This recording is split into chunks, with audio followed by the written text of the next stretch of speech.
to find Miss Ritchie, to find that person that made the difference in my life. And I started searching for her, and I couldn't find her. I didn't know where she was. And it took me like 3 months to find her, and I finally found her. And I called the number with great anticipation, and I had anxiety. And her husband picks up the phone and says, "Hello." I said, "Yes, sir." I said, "My name is Mark Anthony Garrett. I'm looking for Betty Jean Ritchie. She taught at Kitty Hawk Elementary School in 1977. We had a kingdom." And so, it just came out. He said, "Kingdom? What are you talking about? Wild Kingdom?" Or, and so, but that's what I remember. And he says, "Okay." I said, "Well, I'm an old student, and I'm doing this now. I just wanted to make sure she was okay. I wanted to talk to her because I wasn't sure if she had passed away." And I said, "Well, is she there?" And he started chuckling. He said, "Yeah, she's here. You want to talk to her?" I said, "Yes, I do." I said, "But could you just make sure that you don't tell her who I am? I want to surprise her." He says, "All right." Puts the phone down, and he says, "Jean?" And she says, "Yes." He said, "Well, some guy's on the phone for you." And she was like, "Well, who is it?" "I think it's your boyfriend." So, and so I'm on all there and cracking up. He said, "I don't know, some guy's selling the car. Just get on the phone." He starts chuckling, right? Has a great sense of humor. So I can kind of hear her coming to the phone, and my heart is beating. I'm just like, "Oh, my God, what am I going to say?" I'm so nervous. And the thing about it was, she picks up the phone, and Miss Ritchie, she says, "Hello." And I said, "Miss Ritchie?" She says, "Yes." I said, "Miss Ritchie, 1977, Kitty Hawk Elementary School." I said, "Miss," before I could finish, she says, "Mark Anthony Garrett." She says, "How are you, son?" And I'm taken back, and you talk about a surreal spiritual moment. It was kind of freaky. And I stood there for a minute. She says, "Hello." I said, "Yes." I says, "Miss Ritchie, it's me, it's Mark." I says, "But, oh my God, it's been so long. How did you know it was me?" And she says, "Mark, I have caller ID." So, after, I'm like, "Are you kidding me?" So I feel this small, right? I'm like, okay, caller ID, yeah. How do you rebound from this one, right? So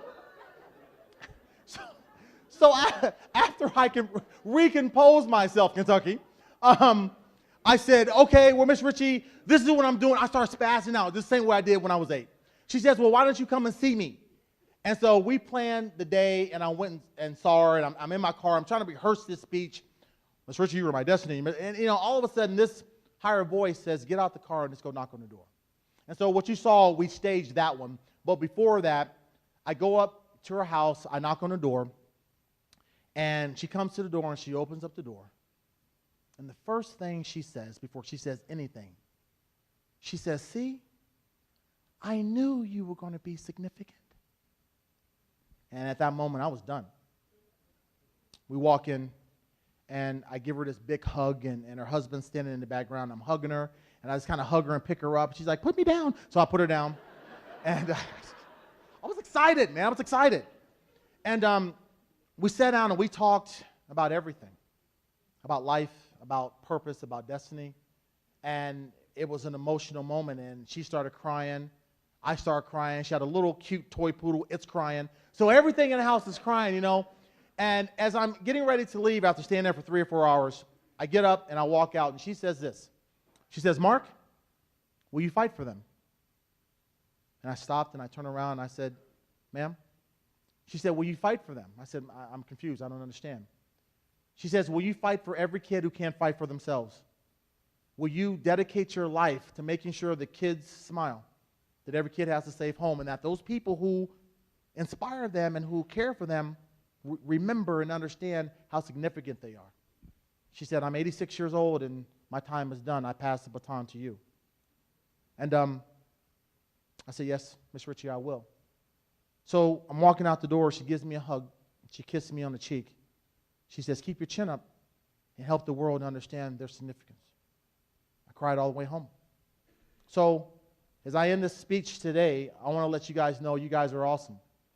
You guys are more precious than you could ever imagine. And if we can help one kid at a time to understand his or her significance, we can make the world a better place one day, one kid at a time. I love you. This has been an honor. God bless you. Thank you so much. Oh, God. They're standing up. They're standing. You guys are too much. Thank you.